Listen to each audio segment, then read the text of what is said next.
என்கிட்ட நெறைய பேர் இந்த கேள்விய கேட்குறாங்க. குருஜி 3 மணிக்கு எந்திரிக்க சொல்லிட்டீங்க. 3 மணிக்கு நான் எந்திரிச்சு உட்காந்துட்டேன், குளிச்சுட்டேன். உட்காந்து நான் தியானம் பண்ணணுமா? இல்ல நான் என் வேலைய பண்ணணுமா? நான் என்ன பண்ணணும்? நேரம் இருக்குங்க, போர் அடிக்குதுங்க. அப்படிங்கிற மாரி நெறைய பேருக்கு இந்த கேள்வி இருக்குது. ரொம்ப பிரமாதம். ஐயா, முதல்ல ஒண்ணு புரிஞ்சுக்கங்க. இதெல்லாம் நீங்க உள்ள வச்சிருக்கிறீங்க. ஏதோ ஒரு துறையில இருக்கீங்க. எதையோ ஒண்ண நோக்கி நீங்க போயிட்டுருக்கிறீங்க. அதில நெறைய தடைகள் வந்திருக்கு. அந்த தடைக்கான காரணம் 3:30 மணிக்கு தெரியும். அதோட சொல்யூஷன் உடனே வந்துரும். இப்போ ஒரு ஒரு ஒரு முக்கியமான ஒரு ரிப்போர்ட் ஒண்ணு ரெடி பண்ணிட்டு இருக்கிறீங்க. உங்க டைரக்டர் கேட்டிருக்காரு. ஒரு பிரசன்டேஷன் பண்ணணும். அத கிரியேட் பண்றதுக்கு ஸ்ட்ரகிள் பண்ணிட்டு இருக்கிறீங்க. ஏன்னா, அது ஒரு சில அ விஷயங்கள் உங்களுக்கு எப்படி பண்றதுன்னு தெரியல. ஸ்டக் ஆயி நிக்கிறீங்க. 3:30 மணிக்கு எந்திரிச்சு உட்காருங்க. கண்ண மூடி உட்காருங்க. அது எல்லாமே டோர் ஓப்பன் ஆகும். அதுவா கொண்டு வந்து குடுக்கும். நீங்க ஒண்ணுமே பண்ண வேண்டாம். என்னுடைய ஆற்றல் இருக்குது. பிரபஞ்சத்தோட சக்தி எனக்கு எதிராக வேலை செய்யுது. இப்போ உங்க ஆற்றல பூரா புடிச்சு கீழ இழுத்து விட்டுரும். இப்போ 3வது டைமென்ஷன். என்னுடைய ஆற்றல் இருக்கு. பிரபஞ்சத்தோட ஆற்றல் வந்து என் ஆற்றலுக்கு சப்போர்ட்டிவா இருக்கு. அப்படின்னா, நீங்க 10 படி எடுத்தீங்கன்னா, அது புடிச்சு உங்கள தள்ளி விட்டுரும். அது 100 படிக்கு உங்கள தள்ளிட்டு போகும். 1000 படிக்கு உங்கள தள்ளிட்டு போயிடும். அப்போ இந்த பிரபஞ்சத்தோடைய ஆற்றலும், என்னுடைய ஆற்றலும் சேர்றது வந்து எல்லா நேரத்திலயும் அப்படி இருக்காது.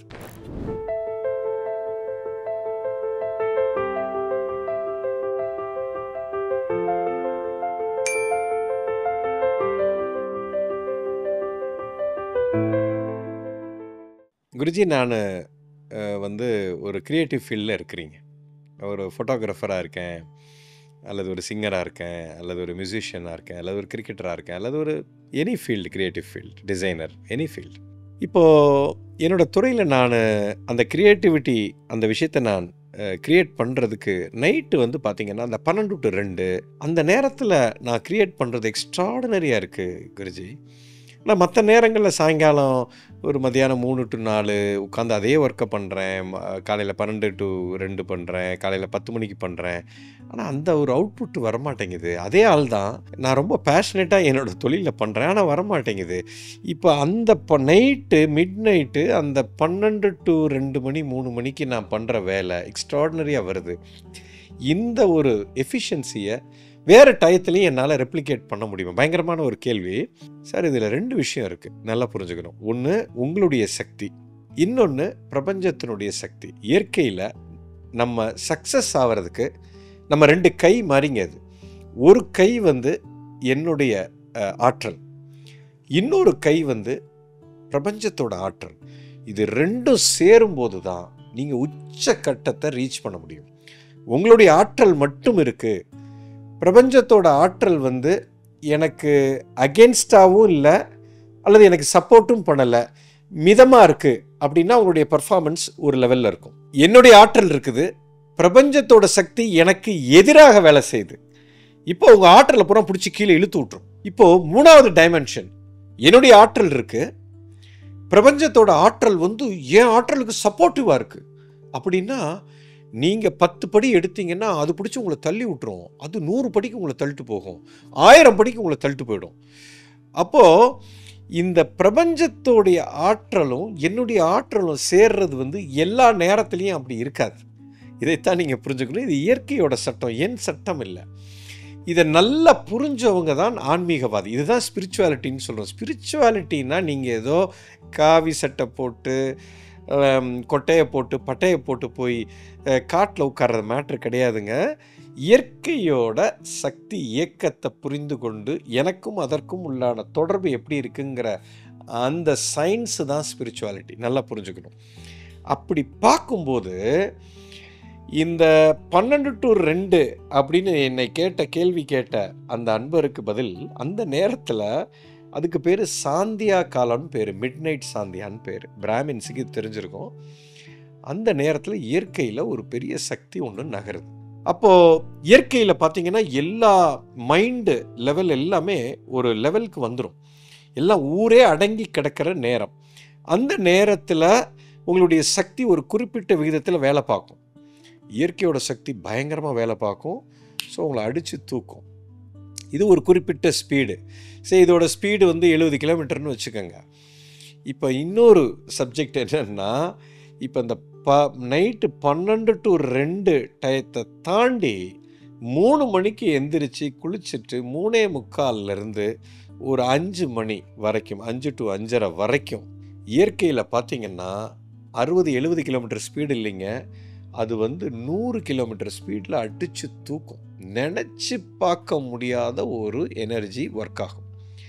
அந்த நேரத்தில் நீங்கள் எந்த வேலை செஞ்சாலும் அது 100 மடங்கு மேலே தூக்கிட்டு போகிறதுக்கு உண்டான வாய்ப்பு இருக்குது. அதாவது சயின்டிஃபிக்காக இயற்கையில் அந்த தாட் ப்ராசஸ் ஒரு பயங்கர சலசலப்பை ஏற்படுத்தும் இந்த அண்ட சராசரத்தில். இப்போ நீங்கள் எந்த ஒரு சிட்டியில் இருக்கீங்க, அந்த சிட்டியோட பாப்புலேஷன் இப்போ சென்னை இருக்குதுன்னு வச்சுக்குவோமே, சென்னையில் 1 கோடி பேர் பாப்புலேஷன் இருக்குன்னா இந்த 1 கோடி பீப்புளோட தாட் ப்ராசஸும் ஒரு அதிர்வை உருவாக்கும். இது எல்லாமே இந்த இந்த இந்த இந்த அட்மாஸ்பியரில் கொசன்னு வேலை பார்த்துட்ருக்கோம். இப்போ ராத்திரி 3 to 5 பார்த்தீங்கன்னா அந்த 1 கோடி பேரில் ஆல்மோஸ்ட் 98.9% ஆஃப் த பீப்புள் தூங்கிட்டு இருக்காங்க. அப்போ அவங்களோட மைண்ட் எல்லாமே கம்ப்ளீட் ரெஸ்ட்டுக்கு வந்துருச்சு. அண்ட சராசரம் என்னென்னா இருட்டிலிருந்து இப்போ சூரிய உதயம் ஆக போகுது. இதுக்கு பேர் பிரம்ம முகூர்த்தம்னு பேர். ஸோ புதுசாக அந்த பழைய நாள் முடிஞ்சு புதுசாக ஒரு கிரியேஷனை க்ரியேட் பண்ணுது. அந்த நேரத்தில் அந்த க்ரியேட்டிவ் எனர்ஜி பீக்கில் இருக்கும். உலகத்தில் இருக்கிற அத்தனை பேரும், நீங்கள் வாழ்கிற இந்த சென்னையில் இருக்கிற அத்தனை பேரும் தூக்கத்தில் இருக்காங்க. நீங்கள் மட்டும் எந்திரிச்சு உட்காந்துருக்கிறீங்க. அப்போ உங்கள் மனம் ஆட்டோமேட்டிக்காக அந்த சலசலப்புலேருந்து கீழே இறங்கி ரொம்ப ரொம்ப ரொம்ப ஸ்லோ டவுன் ஆயிரும். இதுக்கு பேர் தான் டெக்னிக்கலாக விஞ்ஞானத்தில் ஆல்ஃபா ஸ்டேட்னு சொல்லுவாங்க. இது அந்த காலத்தில் தூரியான்னு சொல்லுவாங்க. ரொம்ப அற்புதமான ஒரு நிலை. அந்த நிலைக்கு மனம் போயிடுச்சு அப்படின்னு சொன்னால் சர்வர் அக்சஸ் கிடச்சிரும். நான் ஏற்கனவே ஒரு காணொலியில் சர்வர்னால் என்னன்னு சொல்லியிருக்கேன். சர்வர்னால் வேறு ஒன்றும் இல்லை, படைத்தவனோட அக்சஸ் கிடச்சிருச்சுன்னா அவ்வளோதாங்க. நீங்கள் என்ன க்ரியேட் பண்ணுறீங்களோ அதனுடைய எக்ஸலன்ஸ் நினச்சி பார்க்க முடியாத ஹைட்டுக்கு போயிடும். அந்த நேரத்தில் மட்டும்தான் உங்களுடைய 2 கை, உங்களுடைய திறமை முழு திறனில் இருக்கணும், இயற்கை சக்தி முழு திறனில், 2 சேரும்போது இன்க்ரெடிபிளாக போயிடும். இந்த நேரத்தை நீங்கள் மாற்ற முடியாது. இது இயற்கையோட சட்டம். திரும்ப காலையில் 6 மணி ஆயிடுச்சு 7 மணி ஆயிடுச்சுன்னா ஊரே எந்திரிச்சிடும். எல்லா இடத்துலையும் சலசலப்பு ஹோல் எக்ஸிஸ்டன்ஸே குழஞ்சு போயிடும். இப்போ அந்த நேரத்தில் நீங்கள் ஏதோ ஒன்று க்ரியேட் பண்ணும்போது உங்களுக்கு ஏகப்பட்ட டிஸ்டர்பன்ஸ், சட்டில் டிஸ்டர்பன்ஸ், அதாவது சூட்சுமத்தன்மையில் உங்கள் மனநிலையில் டிஸ்டர்பன்ஸ் வந்துடும். ஸோ உங்களால் டீப்பாக நீங்கள் எந்த சப்ஜெக்டுக்குள்ளே போகிறீங்களோ போக முடியாது. இதுதான் மிகப்பெரிய ஒரு சூட்சமம். ஏன்னா நீங்கள் எந்த ஒரு விஷயத்தை உருவாக்குறதா இருந்தாலும் ஃபஸ்ட்டு இங்கே உருவாகணும், அதுக்கப்புறம் தான் வெளியில் அதை க்ரியேட்டே பண்ண முடியும். அப்போ இங்கே க்ரியேட் பண்ணால் தான் பண்ண முடியும். இதைத்தான் நம்ம என்ன சொல்கிறோம் அந்த காலத்தில், மனம் இருந்தால் மார்க்கம் உண்டு, எண்ணம் போல் வாழ்க்கை. Your mind becomes, your thought becomes திங்ஸ்ன்னு சொல்லுவாங்க ஒரே வரியில். ஸோ உங்களுடைய தாட்டில் கிளாரிட்டி, கிளார்வாயன்ஸ் இருக்கும், எனர்ஜி இருக்கும். அது கூட சக்தி சேரும்போது நினச்சி பார்க்க முடியாத ஒரு விஷயத்தை உங்களால் க்ரியேட் பண்ணிவிடுவீங்க. You become the biggest creator. You understand? So இந்த நேரத்தை மாற்ற முடியாது, உங்களை அந்த நேரத்துக்கு டியூன் பண்ணிக்கணும். அதுதான் ரொம்ப முக்கியம். அதுக்காக நான் 3 மணி வரைக்கும் முழிச்சிருந்துட்டு இதை பண்ணலாமா? வேலை செய்யாது. நைட்டு சீக்கிரம் படுக்கணும். 8 மணிக்கு 9 மணிக்கு மேக்ஸிமம் படுத்து தூங்கணும். ஒரு 6-6:30 மணிக்கு டின்னர் முடிக்கணும். 8-9 மணிக்கு படுக்கணும். 3 மணிக்கு எந்திரிக்கணும். Miracles will start happen.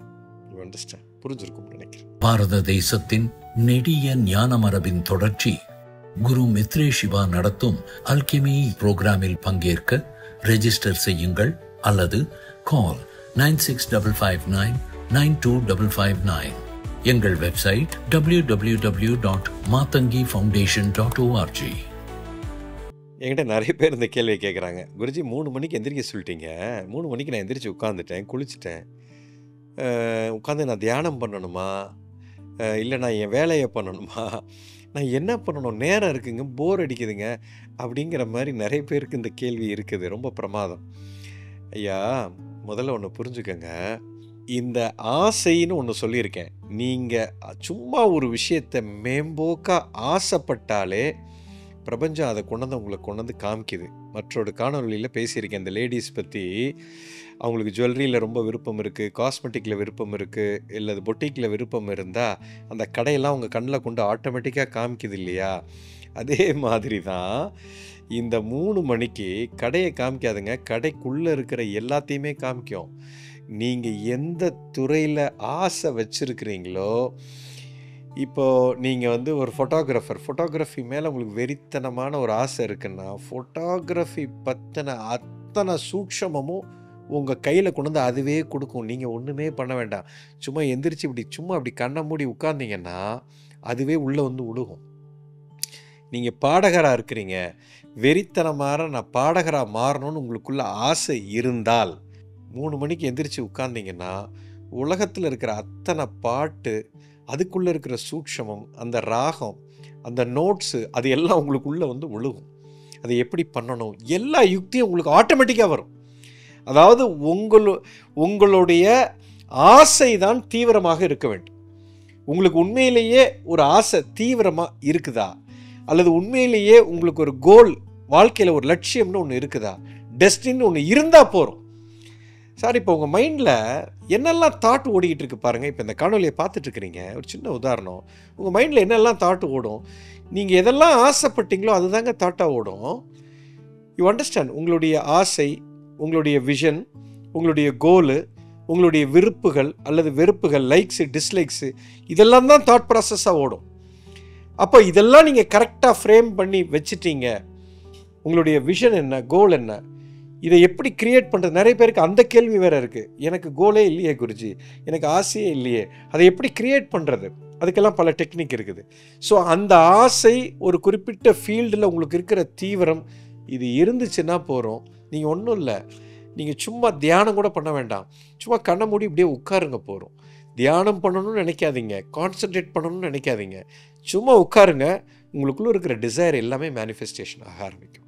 Miracle மாதிரி நடக்கும், மிராக்கிள் மாதிரி நடக்கும். இது நீங்கள் பயிற்சி பண்ணி பாருங்கள். தியானம்ங்கிறது நிறைய பேர் என்ன சொல்லுவாங்கன்னா, மைண்டில் தாட்டெல்லாம் நிறுத்தணுமாங்க. தாட்டெல்லாம் நிறுத்த முடியாது.